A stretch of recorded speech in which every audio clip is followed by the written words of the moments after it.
Usually you wake up and instantly start fighting your own schedule with like brute force. Oh, yeah, every single morning. Right. You just, you grit your teeth, you stare down this massive to-do list, and essentially try to bully yourself into having a productive day. Which is exhausting. It really is. It's a punitive approach to the morning. But what if we completely ditched willpower? That's the dream, right? Yeah. What if instead of white-knuckling your way through those first few hours of the day, you could just pull a few specific biological levers the second your eyes open? Just let your physiology do all the heavy lifting. Exactly. And that is the ultimate shift in perspective that we are looking at today because, willpower is a finite resource. It runs out. It absolutely runs out, usually by about 10:0 a.m. for most people. Right. But biology, on the other hand, is a machine. And if you understand the underlying machinery of your body, you can set the terms of your day rather than just reacting to the world happening around you. You're no longer hoping for energy. You are, quite literally, manufacturing it. Which brings us perfectly to the mission of today's deep dive. If you are listening to this, you are probably someone who wants to learn the absolute best, most actionable strategies for your life. But you do not have the time to drown in a sea of information overload. Exactly. You are looking for the ultimate shortcut to optimizing your morning. And today, we are pulling from some incredibly focused insights from episode 068 of the Ultimate Human podcast to give you exactly that. It's some truly fascinating material. It really is. We are breaking down 5 science-backed practices to completely transform your morning routine. And what is genuinely refreshing about these specific practices is how they strip away the philosophical noise. Yeah, we aren't talking about like esoteric morning rituals that require 2 hours of absolute silence in a mountain top. Right. Nobody has time for that. We're talking strictly about biological cause and effect. Do X with your body, and your body mechanically responds with Y. Exactly. In terms of cellular energy, mental focus, and metabolic output. Yeah. It's very straightforward. Okay, let's unpack this. Because everyone wants to start the day feeling energized and ready to conquer whatever challenges pop up. Of course. But before we get into the exact chronological steps of this routine, we have to understand the overarching framework. There is a term that gets thrown around a lot lately. Biohacking. Yes, biohacking. But the insights we are diving into today introduce a massive, necessary upgrade to that concept, which is called biostacking. And if we connect this to the bigger picture, understanding the distinction between those two is the only way this routine actually becomes sustainable for a busy person. Okay, so let's define our terms. Biohacking at its core is just making a targeted adjustment to your environment. Right. Or your routine. Just to get a better physiological result, like taking a cold shower is a biohack. Or doing 5 minutes of deep breathing. Exactly. It's viewing the human body as a complex system that can be optimized with the right external inputs. I think most people grasp that, but the fatal flaw of standard biohacking is the time commitment. Oh, it's a huge problem. If I have a list of 10 different biohacks I'm supposed to do every morning, meditate, stretch, drink special water, get sunlight, write in a journal, take an ice bath, I'm suddenly looking at a 3-hour morning routine. And who have 3 spare hours in the morning? Nobody. I have a job. I have a life. That is where biostacking comes in to save the day, right? Exactly. Biostacking is the practice of taking those individual, highly effective practices and intentionally layering them on top of each other. So doing them at the same time. Yes. You execute multiple biological interventions simultaneously. The goal is maximum efficiency. You are conserving your most precious resource, which is time. Right. Crucially, without degrading a single ounce of the positive impact those practices have on your overall health. I love this concept. When I was reading through the material, the best way I could visualize biostacking was to think about a smartphone. Oh, that's a great analogy. Right, because when you are using your phone, you don't just run one single process at a time. You have background apps running simultaneously. Right, you're never just doing one thing. Yeah, you might be downloading a large podcast file while syncing all your photos to the cloud, while your GPS is tracking your location to give you a real-time weather update. All at the exact same moment. Exactly. You are extracting the absolute maximum processing power and utility out of that device in the exact same window of time. Biostacking is doing that, but for the human nervous system and metabolism. It's a perfect analogy because modern life demands that level of background efficiency. We are entirely constrained by the clock. So true. Biostacking doesn't ask you to cut corners, though. It asks you to find the natural synergies between these health practices, so they work together seamlessly. Let me push back on this for a second, though, because as much as I love the smartphone analogy, I am not a machine. Yeah. If I wake up groggy and suddenly my brain registers that I have to execute 5 different optimal health practices all at once, does trying to do 5 health practices at once actually cause stress? Like it's defeating the purpose. Yeah. Doesn't that risk causing a massive spike in cortisol and stress? I can just picture myself panicking, thinking, oh no, I'm not breathing perfectly while I'm getting my sunlight while I'm drinking my water. That sounds terrible. Right. Doesn't the sheer pressure of a complex, stacked routine defeat the entire purpose of having a calming, optimized morning? Am I just going to be incredibly overwhelmed by 7 a.m.? It is a very real risk if you Yeah. approach it with that old brute force mentality we talked about earlier. Okay, so how do we avoid that? Well, the source text insists that the beauty of a properly designed biostack is that it is comprised of incredibly simple, fundamental changes.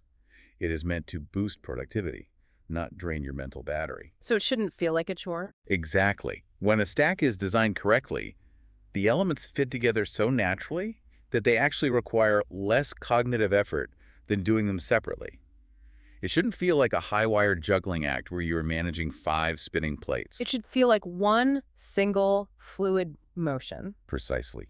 One fluid motion. So how do we build that fluid motion? Where is the entry point? The entry point is the absolute baseline chemistry of your body the very second you open your eyes. You cannot start with action. Like complex movement or deep mental task. Right. You have to start with the foundational environment inside your cells. Which takes us to the very first action, the absolute biological foundation of the morning. Before you look at your phone, Definitely before the phone. before you check your email, and critically, before you even think about making coffee. That's a tough one for a lot of people. Oh, I know. But you have to address hydration and mineral replenishment. The mandate here is to drink a large glass of water, specifically 8 to 10 ounces of room temperature water. We really need to pause Oh. and deconstruct what is actually happening in your body at that exact moment, because it sets the stage for everything else. Okay, lay it out for us. It is a biological reality that after a night of sleep, you are waking up in a severe state of dehydration. Think about it. You have gone anywhere from 7 to 9 hours with absolutely zero fluid intake. Right, you're fasting from water. Exactly. But your body hasn't stopped working. You have been losing moisture all night. Just through basic respiration, right? Like just breathing. Yes, mostly through respiration. Every single time you exhale throughout the night, you are expelling water vapor. Which adds up over 8 hours. It really does. You are also losing water through minor perspiration and basic metabolic processes that continue while you sleep. So when that alarm goes off, your blood volume is slightly lower. Wow. Your tissues are slightly parched, and your cellular environment is operating at a deficit. So knocking back 8 to 10 ounces of room temperature water right out of the gate is just paying back the overnight debt? Precisely. But the protocol goes way beyond just telling us to drink plain water from the tap. It demands a highly specific formula. It does. It's very specific. It dictates that you must add a pinch of Baja Gold sea salt or Celtic sea salt and maybe a squeeze of fresh lemon to that water. Right. And I have to admit, when I first saw this, I had a major moment of confusion. Wait, drinking salt water first thing in the morning? Wouldn't salt dehydrate you further? This is a very common reaction. Right, because we are all taught from a very young age that salt dehydrates you. If you are stranded on a life raft in the middle of the ocean and you drink seawater, it actively accelerates your death by dehydration. That is absolutely true for seawater. So why on earth are we voluntarily starting our optimized day with salt water? It sounds completely counterintuitive until you differentiate between the massive sodium load of ocean water and the delicate, mineral-rich profile of the specific salts being recommended here. So it's not about volume. No, not at all. We are not talking about chugging high-concentration seawater, and we are certainly not talking about heavily processed bleached table salt. Yeah. So Morton table salt is out. Definitely out. Okay. We're talking about a very specific small pinch of high-quality, naturally harvested salt. Okay, so what is the mechanical difference? Why Celtic or Baja Gold? It comes down to cellular conductivity and the presence of trace minerals. Processed table salt is almost entirely sodium chloride. It has been stripped of everything else. Right, all the good stuff is gone. Exactly. But natural salts like Baja Gold or Celtic sea salt contain a broad spectrum of essential trace minerals. Things like magnesium, potassium, and calcium alongside the sodium. And those are vital electrolytes. Yes, these minerals are vital electrolytes, and electrolytes carry an electrical charge. Right. Your body is fundamentally an electrical system. Your nervous system runs on electrical impulses. Your muscles contract based on electrical signaling. So it's not just about getting the water into your stomach. Exactly. Hydration isn't just about the sheer volume of water you put in your stomach. It's about getting that water into the actual cells. Oh, I see. If you wake up and just chug 20 ounces of totally plain, purified, dead water, a lot of it might just flush right through your system without ever properly hydrating the cellular tissue. So it's almost like plain water is just passing over a totally dry, stiff sponge. It might get the surface wet, but it doesn't soak in. That's a great visual. But by adding those specific trace minerals, you are changing the nature of the water. You are giving the water the conductive elements it needs to actually open the cellular doors. You are using those trace minerals in the Baja or Celtic salt to actually absorb the hydration. That is exactly it. You're using the minerals to pull the hydration deep into the tissues. The minerals act as the key to unlock the cell. And turn on the metabolic engine. Yes. Once that cell is hydrated and electrically charged, it acts as the literal spark to kickstart your entire metabolism. Hydration is the absolute foundation of a productive morning. It primes the pump. But plain water alone lacks the electrical charge to truly fire up the nervous system. That tiny pinch of salt transforms the water from a passive, inert fluid into an active, metabolically stimulating agent. And what about the lemon? The squeeze of lemon provides a bit of vitamin C and enzymes that further aid in that waking digestion, but the conductive salt is the true hero here. All right, so let's visualize where we are in the morning. You've woken up. You've paid back your overnight fluid debt with mineral-rich conductive water. Check. Your internal cellular environment is primed. The metabolic engine has its spark, but your brain is probably still lingering in that heavy, groggy, sleep inertia state. Almost certainly. You might be chemically hydrated, but you are environmentally blind. Your body needs an undeniable external cue to sync up with that internal spark. Because internally, the body is operating in the dark. It doesn't inherently know if it's 6 a.m. or 2 a.m. just based on hydration. Right, it can't tell time. Exactly. It relies on the environment to set its internal clocks. This brings us to the next critical lever: setting the master clock through natural sunlight exposure.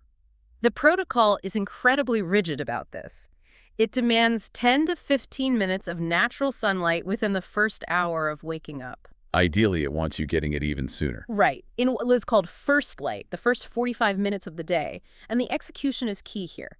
You can't just flip on the overhead bathroom lights. No, indoor lighting doesn't cut it. You can't just sit in your kitchen and look out a window. You physically need to go outside. Yes. And when you're outside, you need to look in the general direction of the sun, specifically gazing far out onto the horizon. Obviously, you never stare directly into the sun to damage your eyes. Right, don't stare at the sun. But you need to get that ambient outdoor light flooding into your visual field. The reason you have to actually step outside, rather than just looking through a window, has to do with the physics of light. Modern windows are designed to filter out significant portions of the light spectrum. Like UV rays. Yes, specifically, the specific wavelengths of blue and ultraviolet light that your biology relies on for timing. Furthermore, the intensity of light, which is measured in lux, drops off exponentially the moment you step inside. How big is the difference, really? Massive. A brightly lit indoor office might be 500 lux. Stepping outside on a cloudy morning is often upwards of 10,000 lux. Wow, even on a cloudy day? Even on a cloudy day. And on a clear, sunny morning, it can be 100,000 lux. Your brain requires that massive influx of light energy to trigger the waking cascade. Okay, so what exactly is that waking cascade? When those photons of outdoor light hit my eyes, what is the mechanical chain reaction? It is one of the most powerful biological levers you have. In the retina of your eye, you have specialized cells that don't just see shapes and colors. They strictly measure light intensity. Okay. When that massive wave of morning lux hits those receptors, they send a lightning-fast electrical signal directly to a tiny region in your brain called the suprachiasmatic nucleus. The suprachiasmatic nucleus? That sounds intense. That's the body's master clock. Precisely.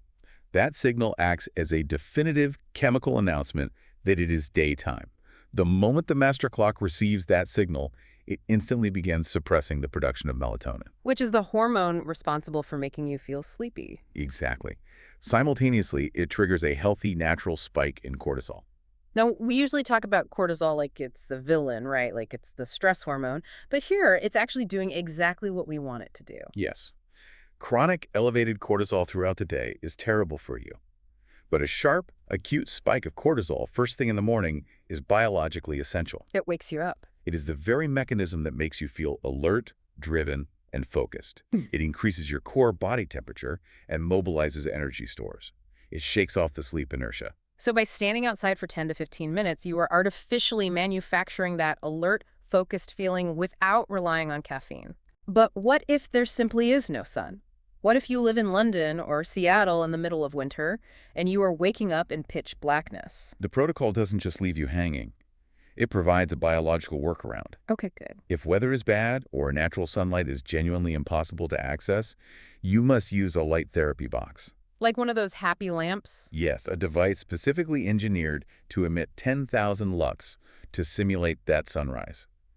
There is absolutely no excuse to skip the master clock reset. Wow. And what's fascinating here is the dual nature of this intervention. We intuitively think of morning sunlight as merely a tool to wake up, but is actually setting a timer. Getting that massive dose of morning light actually resets your circadian clock for a good night's sleep that very night. Wait, really? By standing outside at 7 a.m., I am manipulating what happens to me at 11 p.m. Yes, you are anchoring both ends of your biological day with this single action. That is wild. By rigidly and aggressively defining the start of your physiological day with that bright light, you are starting a countdown timer. Roughly 13 to 16 hours after that light exposure, your brain will naturally automatically begin to wind down. Because it knows exactly how long it's been since morning. Exactly. It will smoothly initiate the release of melatonin, paving the way for deep, restorative sleep. If you skip the morning light, that timer drifts, Yeah, melatonin release becomes delayed or blunted. and you find yourself staring at the ceiling at midnight. That is an unbelievable return on investment for 10 minutes of standing on your porch. You are literally setting up tonight's sleep during today's sunrise. It's incredible. But hold on, let's look at the reality of this. Standing outside, just gazing at the horizon for 15 minutes, that feels like an eternity for someone in a rush. It can feel like a long time. It feels like dead time. If we just stand there looking at the sky, we are actively violating the entire premise of this routine. We need to biostack. We cannot just do one thing when we could efficiently, organically combine it with another. Which brings us perfectly to the next layer of the protocol, the mental and physiological stack. Okay, let's get into it. Because you are absolutely right. You are already outside. You are already gazing at the horizon. You have a captive 10 to 15 minutes. This is the exact moment to engage the mental and respiratory components of the routine. You stack mindfulness and breathwork right on top of the circadian light exposure. Let's break down the mental component first. The instruction here is to use this time to blow out residual thoughts from the night before. Yes, clear the cache. It's an opportunity to clear the mind, set your intentions for the day ahead, and allow for the visualization of goals. It's like taking a mental squeegee to your brain before you let the chaotic demands of the world in. It establishes a crucial psychological buffer. Most people wake up, look at their phone, see an angry email from a client or a stressful news headline, and immediately their nervous system is hijacked. They just spend the rest of the day reacting. Exactly. By claiming these 10 minutes outside to set your own intentions, you are proactively deciding what your mindset will be, rather than letting the inbox dictate it.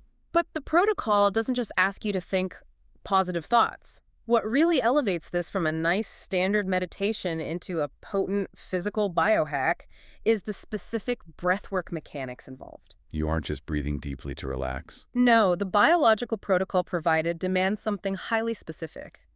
It dictates that you start with 3 rounds of 10 deep breaths, eventually building up to 3 rounds of 30 breaths. Which takes some practice. It does. And the absolute key of this entire process, the mechanism that makes it work, is a sustained, extended breath hold in between those active breathing rounds. We need to dive deep into the incredible physiological chain reaction that occurs during the sequence detailed in the text. Break it down for us. When you engage in that rapid, heavy breathing followed by an extended breath hold, you are intentionally, manually manipulating the gas exchange in your bloodstream.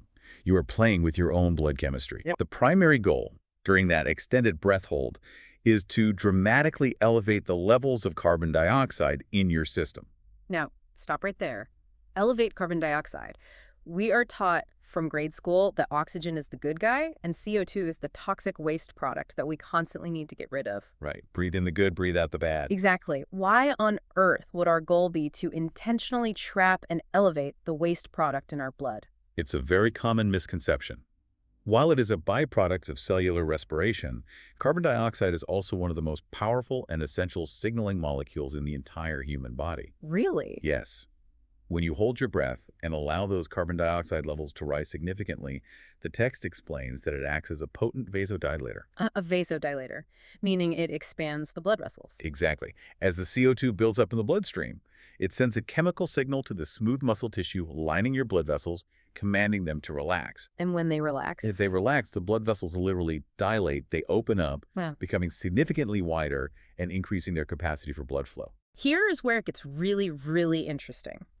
So you've done the rapid breathing, you've held your breath for a prolonged period, the CO2 has skyrocketed, and you have chemically forced all of your blood vessels to dramatically widen. Right. What does the protocol tell you to do next? It says you follow that hold with a big, healthy, deep breath. Yes. If we go back to using analogies, I picture this entire breathwork sequence like extreme traffic control in a major city. Oh, I like where this is going. It's like holding up traffic to widen a multi-lane highway.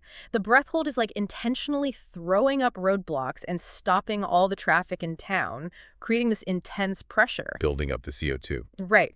But you are using that pause to spend a few moments widening a narrow, congested 2-lane road into a massive 8-lane superhighway. The vasodilation. Exactly. And then the absolute second the superhighway is built, you take that massive deep breath in, you drop the roadblocks, you open the floodgates so a huge high-speed convoy of oxygen trucks can rush directly, without any traffic, friction, or resistance, straight into the deepest tissues of your body.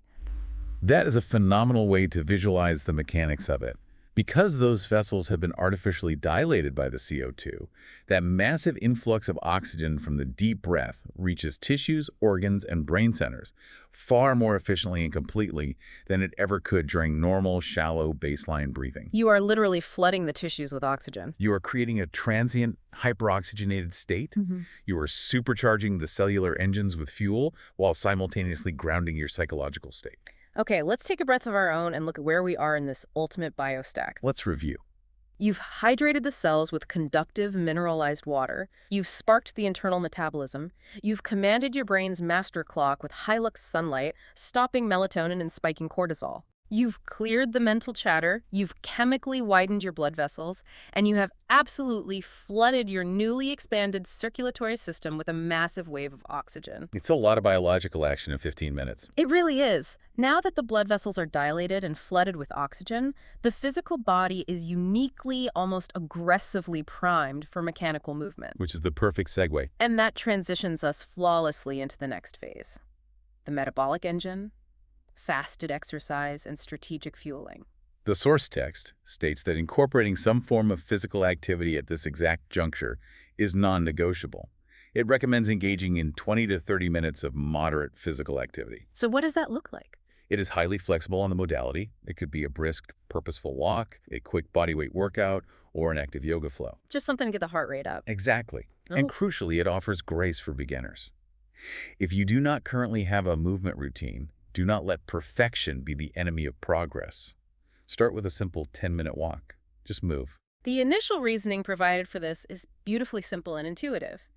A body in motion tends to stay in motion. Basic physics. It's about getting the mechanical gears turning. The physical movement increases total blood flow to the brain, waking up cognitive function. And it initiates the release of endorphins. Right. Those vital, feel-good neurotransmitters that elevate your mood and help you feel sharply awake and alert. But the protocol doesn't just stop at general platitudes about how exercise is good for you. No, it gets very specific. It drops a highly specific, targeted piece of evidence that completely changes the context of when we are doing this movement. It references a compelling study published in the Journal of Biomedicine. Yes, and the findings of that specific study are an absolute game changer for anyone looking to optimize their body composition, manage their weight, and sustain their energy. What did they find? The researchers found that your 24-hour fat burn, the total amount of lipid oxidation that occurs throughout your entire day and night, reaches its absolute peak when that exercise is performed before you eat breakfast. Before breakfast. Fasted exercise. Exactly. This is where the biological levers get really cool. Because you haven't eaten anything since dinner the night before, your body does not have a fresh, easily accessible supply of glucose circulating in the blood from a recent meal. It's running on empty, chemically speaking. Right. If you eat a bagel and then go for a walk, your body just burns the bagel. It's the easiest fuel source. Of course. But if you walk in a fasted state, your body still demands energy to move the muscles. So what does it do? It is mechanically forced to bypass the empty glucose tank and tap directly into its stored energy reserves. Exactly. It forces a metabolic switch. By engaging in this moderate exercise right now, precisely stacked onto the hydration and hyperoxygenation we just achieved, you are signaling to your mitochondria to prioritize fat oxidation. You are flipping a switch. You are flipping a metabolic switch that maximizes fat burning. And the incredible part is that this elevated rate of fat oxidation continues long after the 20-minute walk is over. Yeah. You carry that metabolic momentum into the rest of the day. But obviously, you can't stay fasted forever. Eventually, you do have to break that fast. You have to put actual structural fuel into the system to sustain cognitive and physical function. Right, you need breakfast. And the text is just as ruthlessly strategic about the nutritional transition as it is about the movement itself. It explicitly specifies that your very first meal, your breakfast, must be a highly balanced combination focused heavily on proteins, healthy fats, and dietary fiber. And it is equally clear about what you must categorically avoid at this juncture. You must explicitly avoid high sugars, processed carbohydrates, and any high glycemic foods in this initial meal. So no donuts. Right, no donuts. And no sugary cereals, no massive stacks of pancakes swimming in syrup. Exactly. And definitely no blended sugar bomb coffee drinks, right? None of that. Which raises a massive question when we look at how the vast majority of the modern world eats breakfast. If we sequence things exactly the way the protocol suggests, hydrate, sunlight, breathe, fasted walk, why does the exact macronutrient profile of this first meal matter so immensely? Why sequence it this way? Yeah. Why can't I just reward myself with a muffin after my walk? It matters immensely because of insulin dynamics. The entire goal of the sequence so far has been to create a stable, highly efficient, fat-burning physiological state. Okay. If you introduce a massive bolus of high glycemic sugar, like a muffin or a sweetened latte, you trigger an immediate aggressive spike in blood glucose. Your pancreas responds by flooding the system with insulin to shuttle that toxic level of sugar out of the blood. And that insulin spike is what causes the crash. Exactly. The insulin pulls the sugar out so fast that your blood glucose plummets below baseline. That is the dreaded mid-morning crash. We've all been there. Suddenly you feel lethargic, your brain fog returns, your mood drops, and your body sends out aggressive hunger signals, craving more sugar to fix the crash. By choosing proteins, healthy fats, and fiber instead, you completely bypass this roller coaster. Because they digest differently. Yes. Those macronutrients take significantly longer to break down and digest. They provide a slow, steady, sustained trickle of energy into the bloodstream. So the protein, fat, and fiber combo acts as a stabilizing force. It keeps you feeling deeply satiated, full, and mentally focused all the way until your next meal. It preemptively prevents the blood sugar crash, Which directly leads to intense cravings and overeating later in the afternoon. and consider the synergy with the exercise we just discussed.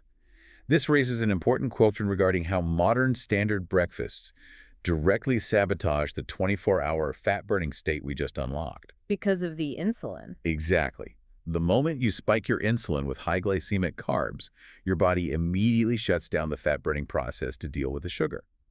By deliberately choosing proteins, fats, and fiber, you suppress insulin, thereby extending the metabolic benefits of that morning walk deep into the afternoon. It is brilliant. The stack actively protects the stack. Every step reinforces the one before it. That's the beauty of biostacking. So let's look at the state of the system now. The body is fully hydrated and conductive. It is hyperoxygenated. It has been mechanically exercised. The circadian rhythm is locked in. Right. And it is properly fueled with stable, slow-release energy. Most people would look at that and say, well, incredible, I feel like $1,000,000. I am perfectly ready to sit down at my desk and start working. You would think so. But the protocol doesn't stop there. The body is now fueled and energized, but before fully starting the workday, there is one final, aggressive physical and mental challenge to completely seal the routine. To fortify the nervous system. Yes. We are moving to the final layer, the ultimate resilience test. cold exposure, and gratitude. The text demands acute cold exposure. And again, it offers varying entry points depending on your current level of adaptation and commitment. Because not everyone is ready for an ice bath. Exactly. For beginners, it might just be ending a morning shower on cold for the final 30 seconds. For the intermediate, it means taking an entirely cold shower from start to finish. And for the highly dedicated, it means full submersion in a dedicated cold plunge or ice bath. The biological benefits listed for cold exposure are absolutely staggering. It delivers a massive stimulus to the central nervous system. It radically increases subjective alertness. It boosts your mood by triggering the release of dopamine. It forces a massive increase in cardiovascular circulation as the body fights to warm itself. It enhances immune function over time. And stacking beautifully with our morning walk and our low-carb breakfast, the shivering and thermal regulation further promote fat loss. By activating brown adipose tissue. Wow. The sheer physical shock of the cold water forces an immediate, undeniable physiological response. Your body senses the extreme temperature drop and has to work incredibly hard to defend its core temperature. Which takes a lot of energy. This ramps up your metabolic rate and releases a flood of powerful neurotransmitters, specifically norepinephrine, which is vital for vigilance, focus, and attention. You simply cannot be groggy in an ice bath. It is physiologically impossible. It might be true. But beyond the impressive list of physical benefits, there is a profound philosophical extrapolation embedded in this practice that I think is the most important part of the entire protocol. Yes. This brings me to my absolute favorite insight from the entire deep dive. It is the truly provocative core of this whole routine. The underlying philosophy for why we willingly subject ourselves to freezing water. It's a powerful idea. The insight is summarized in this brutal, perfect sentence from the text. Aging is the aggressive pursuit of comfort. Let that sink in. Therefore, if we want to stave off aging, we must aggressively pursue the exact opposite. We must pursue discomfort. We really need to linger on that concept. Aging is the aggressive pursuit of comfort. It is a fundamental paradigm shift. I marvel at this philosophy because it completely flips how society has trained us to view luxury, progress, and success. How so? Well, we usually think of success as the ultimate elimination of friction. We think, I've made it, so now I can buy the softest mattress. I can keep my house perfectly climate controlled at exactly 72 degrees year-round. We never want to be too hot or too cold. Right. I never have to walk in the rain. I never have to carry heavy groceries because they are delivered right to my door. And I can always, always take luxuriously hot showers. We view the total elimination of physical struggle as the ultimate goal of a successful life. But biologically, that is a catastrophe. Exactly. The philosophy argues that this relentless seeking of comfort is actually the very mechanism that accelerates our physical and mental decline. Because if you don't use it, you lose it. Yes. If we never challenge the biological system, the system assumes it doesn't need to be strong anymore, and it atrophies. It weakens. It frames the cold shower not just as a harsh wake-up call to get the blood pumping, but as an active, daily, intentional rebellion against the decay of aging. In scientific terms, what you are doing is deliberately introducing acute hormetic stress. Hormetic stress. Yes, hormesis is a biological phenomenon where a beneficial effect results from the exposure to low doses of an agent that is otherwise toxic or lethal at high doses. A small, manageable dose of intense stress, like a 2-minute cold shower, forces the body to adapt, grow stronger, and become vastly more resilient. So the cold water is actually training you. You are literally proving to your nervous system on a daily basis that you have the capacity to handle severe discomfort and survive. You are training the muscle of resilience. But what makes this final step so elegant is that the routine doesn't just end on that harsh, adrenaline-fueled fight-or-flight note. It balances it out. Yes, it balances the intense physical shock of the cold with a final, deeply grounding mental practice. Which is the gratitude anchor. Contrast the physical shock of the cold with this final mental practice. The protocol instructs us to take just a few moments right after the cold exposure to actively reflect on what we are grateful for. Just a few moments. To keep a gratitude journal and just write down 2 or 3 specific things each day that you are genuinely thankful for. The physiological contrast here is vital to the stack. You have just subjected your body to intense cold. As a result, your sympathetic nervous system, the fight-or-flight pathway, is highly active and flooded with norepinephrine. You're wired. Exactly. By sitting down quietly to write out things you were grateful for, you engage the opposing system, the parasympathetic nervous system, the rest and digest pathway. So you are proving to your body that even though it just experienced intense stress, it is actually safe. Precisely. It rapidly reduces the stress response, lowers the heart rate, and shifts the psychological mindset. The human brain is evolutionarily wired with a negativity bias. Meaning we look for problems. Right. It naturally scans the environment for threats, problems, and negatives to keep you alive. By forcing yourself to write down things you are grateful for, you are mechanically training your brain to actively scan for the positive elements in your life. It sets an incredibly positive, bulletproof, resilient tone for the entire rest of the day. You have proven you can handle hard things, and you have oriented your mind toward abundance rather than stress. It's a perfect ending to the routine. So let's zoom out and look at the incredible journey of this ultimate biostack. Let's briefly recount the chronological journey and summarize exactly what we've covered. The flow is totally seamless. You wake up and immediately address the overnight deficit by hydrating with room temperature water, adding a pinch of trace mineral salt to create cellular conductivity, and a squeeze of lemon. Then you head outside. Right, while drinking that, you step outside into the natural first light to hit your retinas with high lux, commanding your master clock to spike cortisol and set tonight's sleep timer. And while you're out there, While you are standing there gazing at the horizon, you stack the time with intentional breath work, utilizing deep breathing and extended holds to dramatically elevate CO2, dilate your blood vessels, and flood your entire system with a massive convoy of oxygen. from there, you take that highly oxygenated primed state and leverage it into 20 to 30 minutes of fasted physical movement. Maximizing that 24-hour fat oxidation rate. Exactly. Then, when it is time to break the fast, you fuel that metabolic engine with a highly strategic, balanced breakfast of protein, healthy fats, and fiber to stabilize your blood sugar and completely avoid the insulin crash. Then comes the resilience test. You step into the cold shower or plunge to artificially shock the nervous system, build hermetic resilience, and rebel against the corrosive comfort of aging. And finally, you anchor that entire massive physiological achievement by writing down 3 things you are grateful for. Engaging the parasympathetic nervous system for a calm, focused day. When you list it out like that, it sounds like an intimidating amount of work. It sounds like an elite athlete's routine. It can sound like a lot. But we have to remember the absolute most important foundational takeaway from this entire protocol. Remind the listener that, as the source states, success here is entirely about making small, sustainable changes. You don't have to be an elite athlete. No. These tiny, stacked changes yield a massive compounding impact over weeks, months, and years. You absolutely do not have to execute all of this perfectly on day one. Start small. As the guidance explicitly states, if you haven't started an exercise routine in years, just start with a simple 10-minute walk. Even a 10-minute walk counts. If the idea of a cold plunge sounds utterly terrifying and paralyzing, just end your wonderfully hot shower with 30 seconds of cold water. It is about building the stack gradually, over time. The inherent adaptability is exactly what makes this a lasting, lifelong routine, rather than a punishing 2-week temporary fad. You are simply learning to take control of the biological inputs you provide to your body every morning.